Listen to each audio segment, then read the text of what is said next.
Hi, this is Judy Warner with Real Time with IPC. Today I have the pleasure of being with Randy Cherry, Director of Validation Services. For our fourth year in a row, we have a standing date now for 4 years, and here we are again. I can't believe it's been 4 years, so to get an update on validation. So Randy, welcome back. We're happy to see you as always. Oh, thank you, and it's always an honor to be here with you, and I've enjoyed each of these, so this has been fantastic.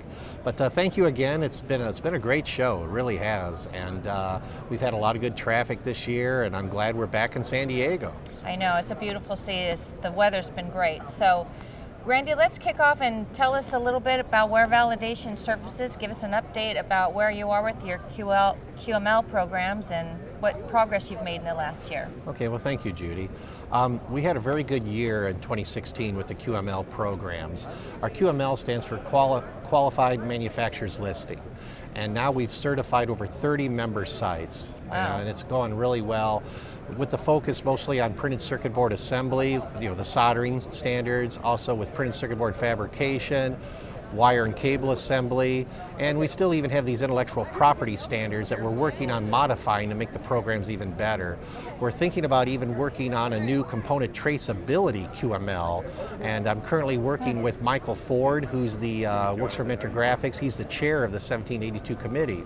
And we see an opportunity there to do some work with component traceability, which has been a big hot topic over the last year or so. That component traceability, is that for risk mitigation or just traceability from lot to lot and where it's being manufactured? What's the purpose of that? Actually both. Risk mitigation is a very important part of it. And once again, it's a brand new standard that just was released just a few months ago, and the industry is just starting to take a hold of it. And a lot of people worry about counterfeiting and things like that, and this document is just starting to address that. But yes, the mitigating the risk is a key component of this document. That's great to see IPC addressing that, because I know that's a big issue. Moving on, what's going on with your QPL, and can you tell our audience a little bit about what you're doing with your QPL? Oh, thank you. Yes, the QPL, the Qualified Products Listing Program, we decided to go in a little bit different direction there. First, we were doing something with the fluxes and the solder paste, and that didn't quite work out too well. So now we're putting together a program based on the IPC 4101, which is your copper-clad laminates, and looking at integrating also the 4103, which is your high-speed laminates. And I'm getting some great help there from Doug Sober. He's a Hall of Famer with IPC.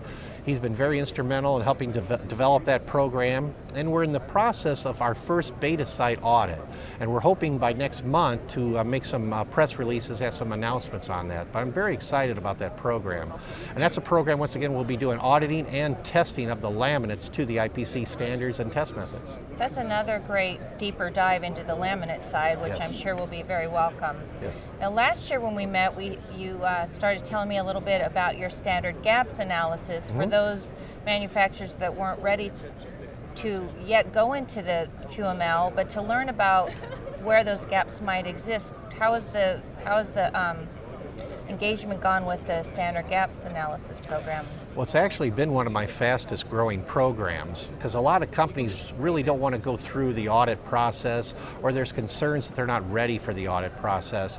So the standard gap analysis has been a good lead into that. It's really helped member companies and non-member companies discover the benefits of the IPC standards. And we've had very good traction with that. We've done over 12 of those in the last year. Wow. And it's gone very, very well.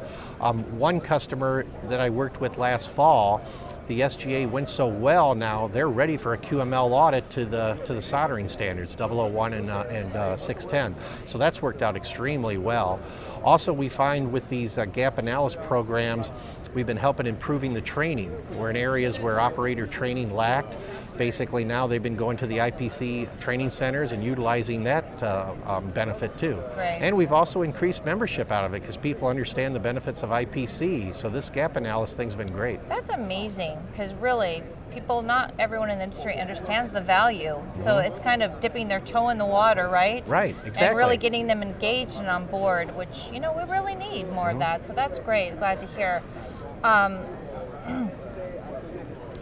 Is there what's coming this year? So what do you look ahead? I'm sure your team continues to grow. It's been Sure. so fun to watch you from your inaugural year to now, and it seems like every year your team is growing, and so what are you looking forward to in 2017 now? Well, we're going to continue to promote the SGA program and continue to put out press releases as we continue to add companies to the QPL and the QML. Nothing's going to change there. Also, through these audit certification programs, we've been learning that we find gaps in the standards, and we feed that information back to the IPC committees. I'll talk to the committee chairs with things that I've discovered, so we're constantly improving the IPC standards and test methods as a result of these audits and gap analysis programs.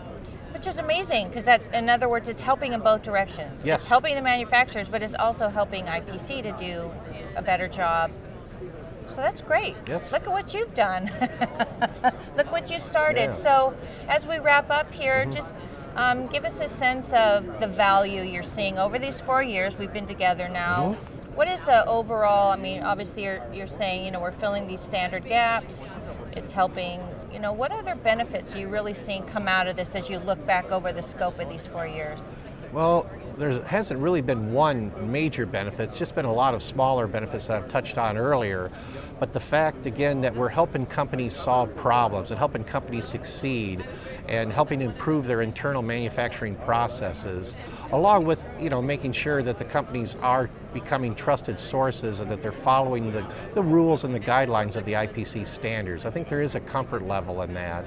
And I think as we've moved through this over the last few years, people are getting more and more comfortable with validation services. Where when you and I first started talking, nobody even heard of it. Right. So I think it just takes time, Judy, for this to get into the mainstream. Right, definitely. So for folks that are watching this, can you tell us a website and where they can find out more information and how they can reach you, Randy? Well, thank you.